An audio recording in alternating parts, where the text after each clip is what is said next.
ಸಮಸ್ತ ವೀಕ್ಷಕರಿಗೆ Hugar cine ಕ್ರಿಯೇಷನ್ಸ್ನ the journey ಎಪಿಸೋಡ್ಗೆ ತಮಗೆಲ್ಲರಿಗೂ ಸ್ವಾಗತ ಸುಸ್ವಾಗತ. ನಾನು ನಿಮ್ಮ ಶಂಭು ಹುಗಾರ್.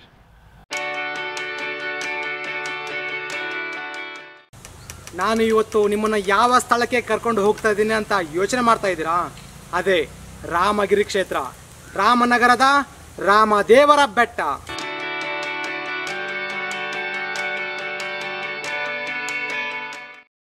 ಬೆಂಗಳೂರಿನಿಂದ ಸುಮಾರು 49 ಕಿಲೋಮೀಟರ್ ದೂರದಲ್ಲಿರುವಂತಹ ರಾಮನಗರ ಪಟ್ಟಣದಲ್ಲಿ ಈ ಬೆಟ್ಟ ಇದೆ. ಅದನ್ನೇ ರಾಮದೇವರ ಬೆಟ್ಟ ಎಂದು ಕರೆಯುತ್ತಾರೆ.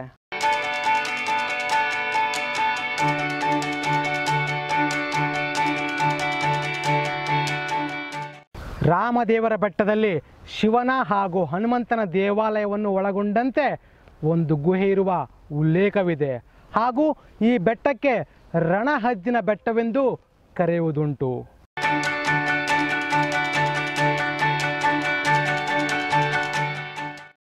ಈ ರಾಮದೇವರ ಬೆಟ್ಟಕ್ಕೆ 1000 ವರ್ಷಗಳಷ್ಟು ಹಳೆಯ ಇತಿಹಾಸವಿದೆ. ರಾಮಾಯಣದಲ್ಲಿ ಶ್ರೀರಾಮನು ಸುಕಾಸುರ ಎಂಬ ಅಸುರರನ್ನು ಕೊಲ್ಲಲು ಸಹಾಯ ಮಾಡಿದನೆಂದು ವಾನರ ನಾಯಕ ಸುಗ್ರೀವರಿಂದ ಈ ದೇವಸ್ಥಾನ ನಿರ್ಮಿಸಲ್ಪಟ್ಟಿದೆ ಎಂದು ಉಲ್ಲೇಖವಿದೆ. ನಂತರ ಈ ದೇವಸ್ಥಾನವು ನಮ್ಮ ಕೆಂಪೇಗೌಡರಿಂದ ನವೀಕರಣಗೊಂಡಿತು.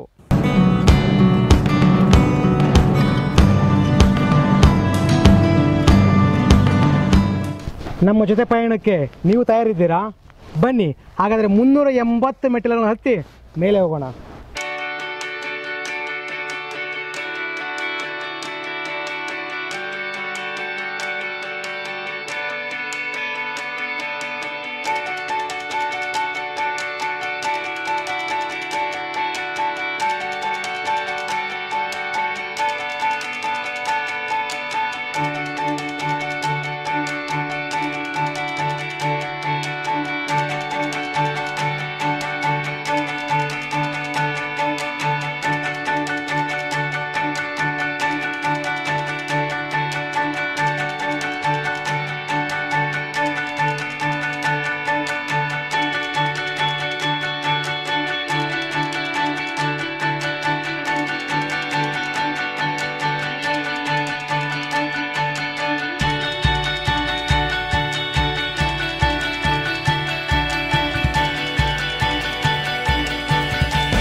ಇದು ರಾಮದೇವರ ಬೆಟ್ಟ. ಇದು ಚಾರಣ ಅಲ್ಲಿಂದ ಅಂದರೆ ಟ್ರೆಕ್ಕಿಂಗು ಅಲ್ಲ, ಈ ಕಡೆ ಒಂದು ಕೈಂಡ್ ಆಫ್ ವಾಕು ಅಲ್ಲ, ಎರಡರ ಮಧ್ಯೆ ಇದೆ. ಇದು ಅಷ್ಟೊಂದು ಅಂದರೆ ಟ್ರೆಕ್ ಆಗಬೇಕಾದ್ರೆ ಒಂದು 8-10 ಕಿಲೋಮೀಟ್ರ್ ಆಗಿರಬೇಕು, ಅಷ್ಟಿಲ್ಲ. ಇದು ಒಂದು 2-3 ಕಿಲೋಮೀಟ್ರ್ ಇದೆ ಅಂತೆ. ಹೀಗಾಗಿ ಒಂದು 3 ಗಂಟೆಗೆ ಮನೆ ಬಿಟ್ಟು ಬೆಂಗಳೂರಿಂದ ಇಲ್ಲಿ ಒಂದು 5 ಗಂಟೆಗೆ ತಲುಪಿದ್ದೀವಿ ನಾವು. ನಮಗೆ ಫಸ್ಟು ಸಿಗೋದು ಏನಂದರೆ ಇಲ್ಲಿ ದೇವಸ್ಥಾನದ ಮೆಟ್ಲುಗಳು. ಇಲ್ಲಿ ದೇವಸ್ಥಾನ ಇದೆ ಅಂತ ಮೇಲ್ಗಡೆ ಹೋದ್ಮೇಲೆ ನೋಡೋಣ ಯಾವ ದೇವಸ್ಥಾನ ಇದೆ, ಏನಿದೆ, ಅದರ ವಿಶೇಷತೆಗಳನ್ನು ತಿಳ್ಕೊಂಡು ಮುಂದೆ ಹೋಗೋಣ. ಅಲ್ಲಿ ಮೇಲ್ಗಡೆ ಕಾಣಿಸ್ತಾ ಇರೋದು ಅದೇ ದೇವಸ್ಥಾನ, ರಾಮದೇವರ ಬೆಟ್ಟ. ರಾಮದೇವರು ಅಂತ ಹೇಳ್ಬಿಟ್ಟು ರಾಮದೇವರು. ಓಕೆ, ಎಂಥ ಅದ್ಭುತ ಸೌಂದರ್ಯ ಇದೆ ನೋಡಿ. ಹಾಗತ್ತೀರಾ?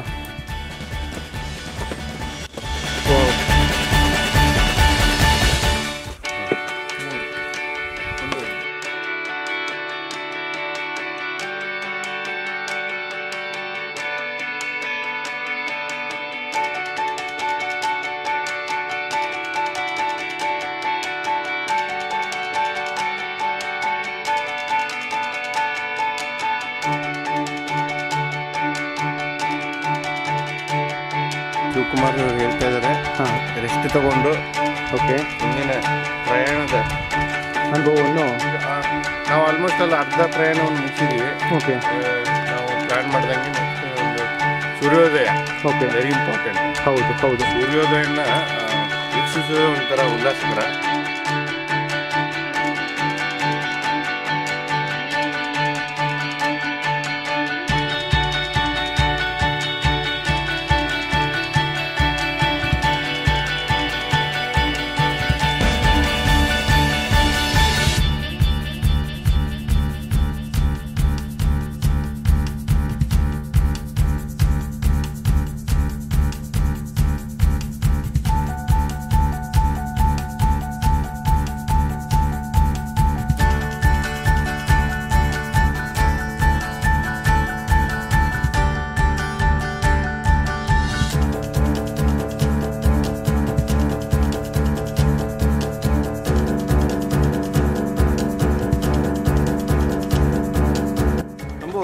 ಹೇಳಿ ಸರ್. ನೋಡಿ, ಇಂಥ ಜಾಗಗಳಲ್ಲಿ ನಮ್ಮ ಈ ಅರಣ್ಯ ಇಲಾಖೆ ಅಥವಾ ಹಾಂ ಬೇರೆ ಪ್ರೈವೇಟ್ ಜೊತೆಗೆ ಸಹಭಾಗಿಗಳ ಜೊತೆಗೆ ಹೌದು ಸ್ವಲ್ಪ ಕ್ಯಾಂಪ್ ಸೈಟ್ಸ್ ಅಂತ ಮಾಡಿ ಒಂದು ಸುರಕ್ಷತೆಯ ವ್ಯವಸ್ಥೆ ಮಾಡಿದರೆ ಎಷ್ಟೊಂದು ನಮ್ಮ ಪ್ರವಾಸ ತಾಣ ಆಗುತ್ತೆ, ಅನುಕೂಲ ಪರಿಸ್ಥಿತಿ ಆಗುತ್ತೆ ಎಲ್ರಿಗೂ, ತುಂಬಾ ಅನುಕೂಲ ಆಗುತ್ತೆ. ಹೌದು ಯಾಕಂದರೆ ಅಂಥ ಡೇಂಜರಸ್ ಅಂತ ಯಾವುದು ಕಾಣಿಸ್ತಾ ಇಲ್ಲ ಇಲ್ಲಿ. ಹೌದು ಹೌದು ಸೊ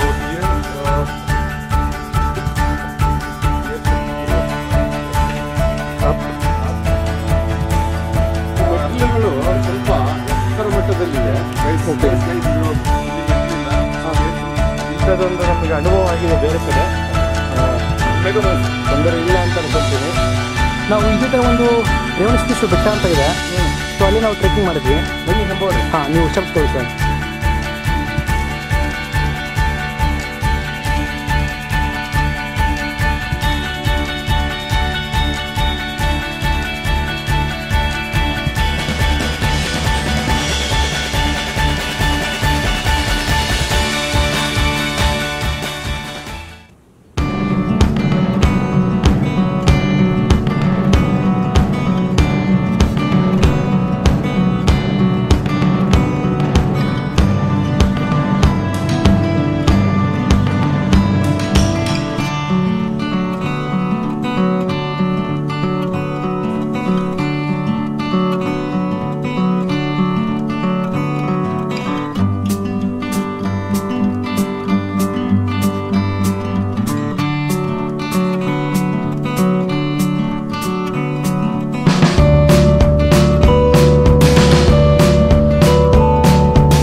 ಸ್ವರ್ಗ ಇಲ್ಲಿ ಹಾಗಾದ್ರೆ ಸುರಕ್ಷತೆ ತಗೊಳ್ಳೇ ಇಲ್ಲ ಅಂದ್ರೆ ಸ್ವರ್ಗಕ್ಕೇನೆ. ಥ್ಯಾಂಕ್ಸ್ ರೀ ಶಿವು, ತುಂಬಾ ಅದ್ಭುತವಾದ ಸ್ಥಳಕ್ಕೆ ಬಂದಿದ್ದೀರಾ. ಒಳ್ಳೆಯ ಒಂದು ಅದ್ಭುತವಾದ ಇನ್ನೊಂದು ಶಂಭುವರೆ, ಇನ್ನೊಂದು ಗಮನಿಸ್ಬೇಕಂದ್ರೆ ನಂದಿ ಬೆಟ್ಟದ ಬಗ್ಗೆ ಹೇಳ್ತಾ ಇದ್ರಿ. ಹೌದು ಹೌದು, ನಂದಿ ಬೆಟ್ಟದಷ್ಟೇ ಸುಂದರವಾಗಿದೆ ಅಂತ ಅನ್ಕೊಂಡಿದ್ದೀನಿ ನಾನು. ಹೇಳ್ಬೋದು ಅಲ್ವಾ? ಇಷ್ಟೊಂದು ಈ ಕಡೆ ನೋಡಿದ್ದೀವಿ, ಒಂದು ಆ ಕಡೆ ಒಂದು ವ್ಯೂ ನೋಡೋಣ ಅನ್ಸುತ್ತಲ್ಲ ಆ ಕಡೆ.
ಕೆ.ಸಿ ಸೂಚನೆಯಲ್ಲಿ ಆ ಪ್ರೇಮಿಗಳೇ ಅವ್ರ ಹೆಸರುಗಳನ್ನು ಬರಿಬೇಡಿ, ಅದ್ರ ಬದಲಾಗಿ ಗಿಡಗಳನ್ನ ನೆಡ್ರಿ ಅಂತ ಹೇಳಿದ್ದಾರೆ.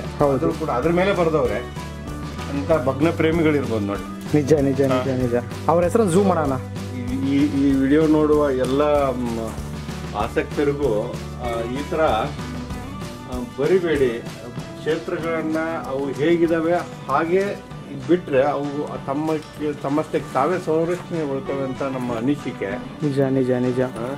ಸೊ ಆ ಕಾರಣಗಳಿಂದ ತಮ್ಮ ಹೆಸರು ಬರೆಯೋದ್ರಿಂದ ಆಗಲಿ ನೀವೇನೋ ತಾಜ್ ಮಹಲ್ ಕಟ್ಟಿಸ್ತಾರ ಆಗಲ್ಲ.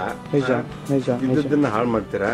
ಹೌದು. ದಯವಿಟ್ಟು ವೀಕ್ಷಕರೇ, ಇಲ್ಲಿಗೆ ಹೆಸರುಗಳು ಇದೇ ಒಂದು ಕ್ಷೇತ್ರ ಅಲ್ಲ ನಾನು ಹೇಳ್ತಾ ಇರೋದು, ಎಲ್ಲೇ ಹೋಗಿ ನೀವು ಹೌದು ಆ ತರಹದ ಬರಗಳಿಗೆ ಅಷ್ಟೊಂದು ಮಾನ್ಯತೆ ಇರಲ್ಲ. ಏನ್ ನೀವು ಅದೊಂದು ಒಂಥರ ವಿಕೃತ ಮನಸ್ಸಿನ ಒಂದು ಬರವಣಿಗೆ ಅನ್ಸುತ್ತೆ.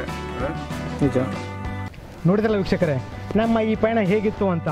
ಇದೇ ರೀತಿಯಾದಂತಹ ಪ್ರತಿಯೊಂದು ಎಪಿಸೋಡ್ನಲ್ಲೂ ಸುಂದರ, ರೋಚಕ ಹಾಗೂ ರಮಣೀಯ ದೃಶ್ಯಗಳೊಂದಿಗೆ ಹೊಸ ಹೊಸ ಸ್ಥಳಗಳಿಗೆ ಭೇಟಿ ನೀಡ್ತಾ ನಮ್ಮ ಈ ಪಯಣವನ್ನು ಮುಂದುವರಿಸ್ತೇವೆ. ನಮ್ಮ ಜೊತೆ ನಿಮ್ಮ ಪಯಣವನ್ನು ಮುಂದುವರಿಸಲು ನಮ್ಮ ಚಾನಲನ್ನು ಈಗಲೇ ಸಬ್ಸ್ಕ್ರೈಬ್ ಮಾಡಿ. ಮುಂದಿನ ಜರ್ನಿಯಲ್ಲಿ ನಾನು ನಿಮ್ಮ ಮುಂದೆ ಬರ್ತೇನೆ. ಅಲ್ಲಿವರೆಗೂ ನಮ್ಮ ಚಾನಲನ್ನು ಸಬ್ಸ್ಕ್ರೈಬ್ ಮಾಡಿ, ಶೇರ್ ಮಾಡಿ ಹಾಗೂ ಲೈಕ್ ಮಾಡಿ. ನಿಮ್ಮ ಕಮೆಂಟನ್ನು ಈ ಕೆಳಗೆ ತಿಳಿಸಿ.